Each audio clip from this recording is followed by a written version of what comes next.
E a gente agora entra no ponto de número 3 dessa nossa arrancada em INSS. E o ponto 3, ele diz respeito a uma lei que certamente você precisa saber, não apenas para a prova, mas para a vida. Se você deseja ser servidor público federal, obviamente você tem que conhecer a Lei 8.112 de 90. A Lei 8.112 de 90 é o regime jurídico dos servidores públicos civis da União, autarquias e fundações públicas federais. Em suma, conjunto de regras aplicáveis aos servidores públicos federais. Então, se você pretende ser servidor do INSS, e assim será, amém. Quando você estiver no INSS, você vai ser regido pela Lei 8.112. Então, por isso, importante conhecer disposições dessa lei. Agora, a Lei 8.112 ela é gigante, Mota. Que ponto que você destacou? Tem um ponto que em prova, vira e mexe, aparece, que envolve prazo, algumas pegadinhas. Anota aí, o ponto 3, posse e exercício. Vamos lá. Posse e exercício. Esse ponto, como eu disse, diz respeito à Lei 8.112 de 90. Agora, primeiro detalhe. Imagina só, você está estudando agora para um concurso público. Em breve, se Deus quiser, você vai estar tomando posse. Aqui, ó. Mas esse momento é o momento de papiro, é o momento de você se dedicar aos estudos, né, de você tirar força até de onde não tem, né, de fazer o possível, quiçá o impossível, dando o máximo para que você consiga um resultado benéfico. Vamos imaginar essa caminhada, né, começando do zero, você fez o seu estudo, se dedicou, né, às vezes com lágrima caindo em cima do caderno, até que chegou, né, o momento da prova. Aí você fez a prova, saiu da prova confiante, pô, acho que foi, já tive outras reprovações, mas nessa prova, sei lá, tô confiante. Aí sai ali a parcial, um gabarito extraoficial, você olhou e falou, acho que deu, hein? Aí sai o gabarito oficial, você, pô, bacana, hein? Aí vem a fase recursal, pô, legal, ganhou ali, não perdeu ponto, ganhou mais uns pontinhos ali. Eis que sai o resultado final, você passou na prova. Tá pensando, tá imaginando isso acontecendo? Você passou na prova. Pois bem, aí passou na prova, aquela coisa toda, tá rolando ali o concurso, aquela expectativa, concurso homologado. Começou a correr a validade do concurso, né? Resultado final divulgado, validade, até que um belo dia ocorre isso aqui, ó. A publicação, vou colocar aqui, ó. Aqui uma marquinha, a publicação do seu ato de provimento no cargo. Mota, o que isso significa? Ora, se ocorre a publicação do ato de provimento no cargo, você acabou de ser o quê? Nomeado. Ó, então aqui a gente tem a chamada nomeação. A nomeação é uma forma de provimento no cargo público. Quando você estuda o assunto formas de provimento, é um assunto importante. Então, o assunto formas de provimento, né? Prover significa preencher, ocupar. A nomeação, existe uma lista de formas de provimento. A nomeação é a única forma de provimento originário, ou seja, ela não decorre de um vínculo anterior, ok? Então, a nomeação é uma forma de provimento originário e ela vai se dar exatamente com essa publicação do ato de provimento no cargo. Então, foi publicado lá o ato do seu provimento no cargo, você diz, eu fui nomeado. Pois bem, quando você é nomeado, você não virou servidor ainda, tá? Ou servidora, não virou ainda. Ah, eu já sou servidor. Negativo. Você foi nomeado. Uma vez nomeado, você precisa tomar posse. Então, vamos colocar isso aqui, ó. Uma vez nomeado, precisa tomar posse. Ó, uma vez nomeado, você precisa tomar posse. Mota, tem prazo para isso? Tem sim. O prazo para que o nomeado tome posse é um prazo de 30 dias. Ou seja, para você efetivamente tomar posse, você tem que respeitar o prazo que a lei estipula. Você vai perceber que existe previsão sobre posse e exercício, basicamente, claro que num ou no outro artigo aparecem novamente os termos, mas basicamente a espinha, o suprassumo disso, vai na 8.112, do artigo 13 até o 15. Você tem esse caminho percorrido exatamente do artigo 13 até o artigo 15 do 8.112. Então veja, se você foi nomeado, você tem prazo de 30 dias para poder tomar posse. Mota, e se passar o prazo de 30 dias e eu não tomar posse, eu serei exonerado? Não. Não, nesse caso não é exoneração. Sabe por que não? Pelo seguinte, se você pega o artigo 2º da Lei 8.112, artigo 2º da Lei 8.112, lá está escrito o seguinte: servidor é a pessoa legalmente investida em cargo público. Pensa comigo, se servidor é a pessoa legalmente investida em cargo público, então para você dizer eu sou servidor, eu sou servidora, você precisa estar investido no cargo. E o artigo 7º diz que a investidura ocorre com a posse. Então, aqui quando eu falo de posse, é que efetivamente a gente vai falar de investidura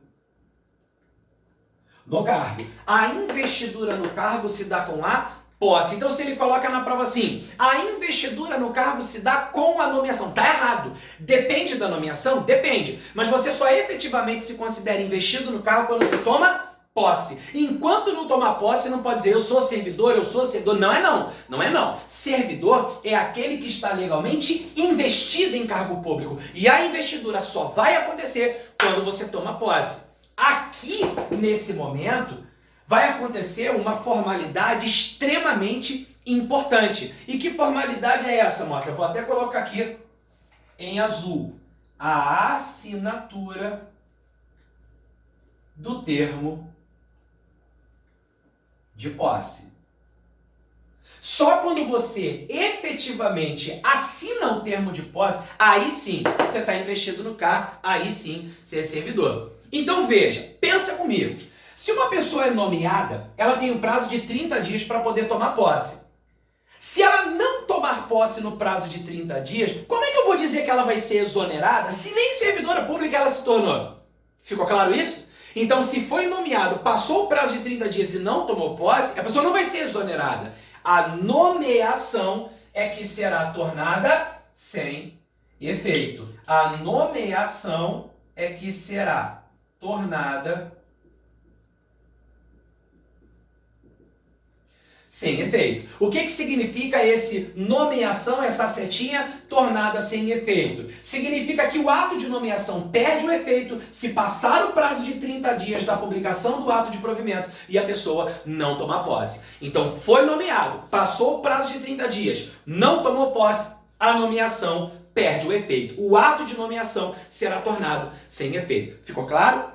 Então, isso é importantíssimo, por quê? Porque na hora da prova, qual é a pegadinha? Uma vez nomeado, prazo de 30 dias para poder tomar posse. Se não tomar, vai ser exonerado. Como é que vai ser exonerado se nem assinou o termo de posse? Como é que vai ser exonerado se nem investido no cargo tá? Como é que vai ser exonerado se nem o termo de posse assinou? Servidor é a pessoa legalmente investida no cargo. Então, para você dizer, bater no peito e dizer, sou servidor, tem que estar investido. Se não tiver investido, é apenas um nomeado, mas ainda não servidor, porque não assinou o termo de posse. Não tomou posse, portanto, não está investido no cargo. Aliás, a gente sempre pergunta, uma vez nomeado, prazo de 30 dias para poder tomar posse. Uma vez nomeado, você tem que tomar. Qual é a resposta na prova? Posse. Uma vez nomeado, você tem que tomar posse. Uma vez perguntei isso na sala de aula. Uma vez nomeado, você tem que tomar. O aluno respondeu, todas. É mole? Tem que tomar todas. Bom, de certa forma, errado ele não tá. Eu não bebo. Aí não vou tirar a razão dele. Errado não tá, né? Então, uma vez nomeado, você tem que tomar. Ele respondeu todas. Bom, de certa forma, não deixa de estar certo. Mas na hora da prova, não marque isso não. Na hora da prova, marque isso aqui. Foi nomeado, prazo de 30 dias para poder tomar posse. Se passar o prazo de 30 dias e não tomar posse, a nomeação é tornada sem efeito. Fechou? Beleza? Então, a gente já tem aqui uma parte importante, mas vamos continuar aqui que tem muita coisa para a gente falar. Pois bem, um outro detalhe. Esse prazo de 30 dias aqui, ele basicamente é contado de onde? Da publicação do ato de provimento no cargo. Uma dessas coisas que você está falando aí, onde é que eu vou encontrar isso? Vamos por partes. Pega aí o teu material, tá com o artigo 13 aí? Olha o que diz o artigo 13. Ele diz assim, artigo 13, a posse dar-se-á pela assinatura do respectivo termo para a assinatura do termo de posse, para que você efetivamente seja considerado servidor, para que efetivamente tome posse. no qual deverão constar as atribuições, deveres, responsabilidades e direitos inerentes ao cargo. Opa! Vamos colocar isso aqui. O que foi que ele disse ali que tem que ter no termo de posse? Ele disse lá, ó, direitos. Ele disse responsabilidades. Disse ainda atribuições e deveres. Foi o que ele disse que vai constar lá no termo de posse, ó. Direitos, responsabilidades, atribuições e deveres. Tá vendo aqui? Foi o que ele falou. Foi o que ele falou que vai estar no termo de posse. Caramba, Mota, então formalidade, né? Exatamente, formalidade. Vou até juntar aqui, ó. Vou até juntar aqui. Veja, é um momento solene, um momento importante. Então vou até te dar uma dica de beleza aqui, ó. Você pode usar um dread, ó. Aí, dica de beleza, colocar um dread, bonito, né? Quando coloca um dread. Então, direitos, responsabilidades, atribuições e deveres. Nesse momento importante, vou colocar um dread, beleza? Direitos, responsabilidades, atribuições e deveres. Só um macetinho para você gravar, ou utilize outro, caso você o tenha. Pois bem, então, ele disse aqui no caput do artigo 13, a posse dar-se-á pela assinatura do respectivo termo, está aqui, no qual deverão constar as atribuições, os deveres, as responsabilidades e os direitos inerentes ao cargo, que não poderão, obviamente, ser alterados unilateralmente por qualquer das partes, a não ser, né, que haja alguma previsão de um ato de ofício em lei. Então ele traz aqui que pode haver uma ressalva prevista em lei, caso não há possibilidade de alteração unilateral. Aí vem o parágrafo 1º dizendo assim, olha só, a posse ocorrerá no prazo de 30 dias, está aqui, contados da publicação do ato de provimento. Ou seja, uma vez nomeado prazo de 30 para tomar posse, esse prazo de 30 dias conta da publicação do ato de provimento no cargo. Só toma cuidado com o seguinte, cuidado com o que está escrito no parágrafo 2º, porque o parágrafo 2º diz o seguinte, preste atenção agora. Em se tratando de servidor que esteja na data da publicação do ato de provimento, em licença prevista nos incisos 1º, 3º e 5º do artigo 81, ou afastado nas hipóteses dos incisos 1º, 4º, 6º, 8º, alíneas A, B, D, E e F, incisos 9 e 10 do 102, o prazo será contado do término do impedimento. E, Mota, eu não entendi esse parágrafo 2º. É o seguinte, eu disse para você que o prazo para tomar posse é de 30 dias contado da publicação do ato de provimento. Mas existem algumas situações onde a pessoa já é servidora, pode ser de um outro órgão, enfim, de outro local lá, já é servidora, e no momento que ela é nomeada, né, ela está em alguma dessas situações aqui. Veja, aqui ele citou o artigo 81, incisos 1º, 3º e 5º. Licença por motivo de doença em pessoa da família, sinalizei aí, serviço militar e licença capacitação. 102, ele lista aqui várias situações. Inciso 1º, férias. Inciso 4º, participação em programa de treinamento, né? 6º, júri. 8º, algumas licenças aqui. Então veja, tem situação aqui, vamos imaginar a seguinte situação. Eu, Mota, sou servidor, sei lá, sou servidor da UFRJ. Imaginou? Servidor federal da UFRJ. Aí já tô lá um tempo na UFRJ, aí solicitei minhas férias, chegou o momento, tô gozando meu período de férias. Aí tô lá de férias, na UFRJ, tranquilão. Nesse tempo que eu tô de férias, eu fui nomeado. Primeira semana minha de férias, eu fui nomeado pro INSS.